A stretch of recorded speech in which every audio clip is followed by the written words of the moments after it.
Next poem हमारी English literature में है the divine image. Divine image William black के द्वारा लिखी गई। ये जो पूरी पोयम है वो ह्यूमैनिटी शो करती है। ह्यूमैनिटी से रिलेटेड जितने जो भी क्वालिटीज हैं हमारी या गुड क्वालिटीज हैं उनको इसके अंदर इंक्लूड किया गया है कि एक पर्सन के अंदर कौन कौन सी क्वालिटीज होनी चाहिए, उस पर ये पोयम बेस है। स्टार्ट करते हैं। To mercy pity peace and love all pray in their distress, कि हम सभी या सभी लोग परेशानी में, डिस्ट्रेस यहाँ ट्रबल से लिया गया है, परेशानी में हम सभी लोग दया, करुणा, शांति और प्रेम से प्रार्थना करते हैं। And to these virtues of delight return their thankfulness, और जब ये परेशानी टल जाती है तो हम इनका धन्यवाद करते हैं। इनके प्रति ये जो हमें खुशी देने वाले जो गुण हैं उन्हें अपने अंदर रखते हैं। For mercy pity peace and love is God our father dear. इन गुणों के कारण ही, क्योंकि भगवान में दया, करुणा, शांति और प्रेम के कारण ही, इन गुणों के कारण ही जो भगवान है वो हमारे प्रिय पिता के रूप में या हम परमात्मा के रूप में उसे पहचानते हैं या उसे मानते हैं। And mercy, peace, pity and love is man his child and care. और इन्हीं गुणों के कारण, क्योंकि जिस प्रकार से एक पिता के गुण बालक में होते हैं उसी प्रकार से भगवान के द्वारा, भगवान में जब ये गुण परिपूर्ण रूप से हैं और जब ये गुण मानवता में पाए जाते हैं या मनुष्य में पाए जाते हैं, इसी के कारण हम मनुष्य के रूप में, उसके बच्चे के रूप में हैं या उसकी संतान के रूप में हैं और उसकी कृपा पाते हैं या उसका दया भाव अपने ऊपर पाते हैं।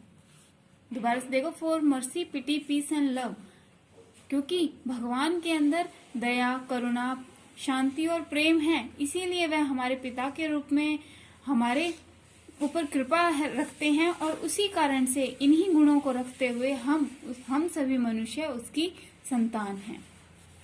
नेक्स्ट देखिए, for mercy has a human heart. दया है वो एक मानवीय हृदय रखती है। दया का जो हृदय है वो मानवीय होता है, मानवता से परिपूर्ण होता है। पिटी ए ह्यूमन फेस, और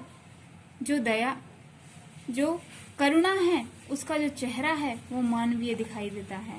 and love the human form divine, और जो प्रेम है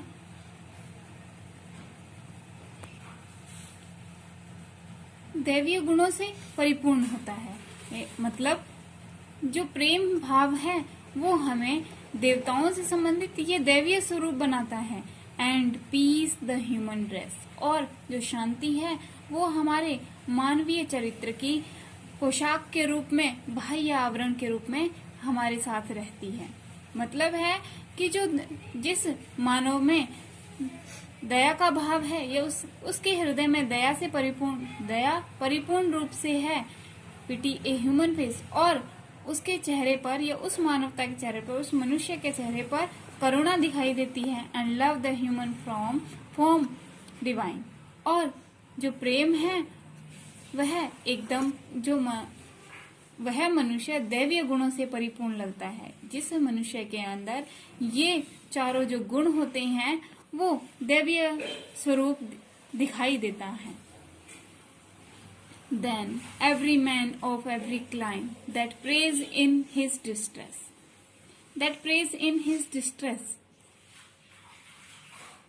प्रत्येक व्यक्ति इस संसार में या इस पृथ्वी पर प्रत्येक व्यक्ति, एवरी क्लाइम का मतलब यहाँ प्रत्येक स्थान से लिया गया है। किसी भी प्रकार की जलवायु में रहने वाला व्यक्ति हो या प्रत्येक स्थान पर रहने वाला व्यक्ति हो, प्रत्येक स्थान पर रहने वाला व्यक्ति अपनी परेशानियों में इन गुणों के साथ प्रार्थना करता है। Praise to the human form of divine love, mercy, pity and peace, और इन गुणों को रखते हुए वह अपने दैवीय स्वरूप को दैवीय गुणों के साथ, दैवीय गुण कौन कौन से बताए गए हैं? लव, प्रेम, मर्सी, दया, पिटी, करुणा और पीस, शांति, इन गुणों के साथ वह परेशानियों में या जिस प्रकार की भी परेशानियां उनके सामने आती हैं प्रार्थना करते हैं और वो उन परेशानियों से मुक्ति प्राप्त करते हैं।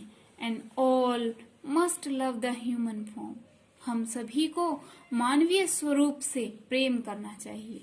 मानवीय रूप में, क्योंकि हम सभी को मनुष्य रूप प्रदान हुआ है, मनुष्य के रूप में हम यहाँ इस पृथ्वी पर हैं, तो हमें सभी मानवीय स्वरूप से प्रेम करना चाहिए। इन हीदन, चाहे वो नास्तिक है, टर्क और ज्यू, चाहे वह तुर्की है और या फिर वो यहूदी है। Where mercy, love and pity dwell, there God is dwelling too. जहाँ दया, प्रेम, करुणा निवास करते हैं, वहीं ईश्वर का निवास होता है और वहीं देवताओं का निवास होता है। मतलब ये है कि हम सभी को इस पृथ्वी पर इन सभी गुणों को अपने अंदर बनाए रखना चाहिए, ताकि जो हमारी ह्यूमैनिटी है वो सभी लोगों के प्रति एक समान रूप से दिखाई दे।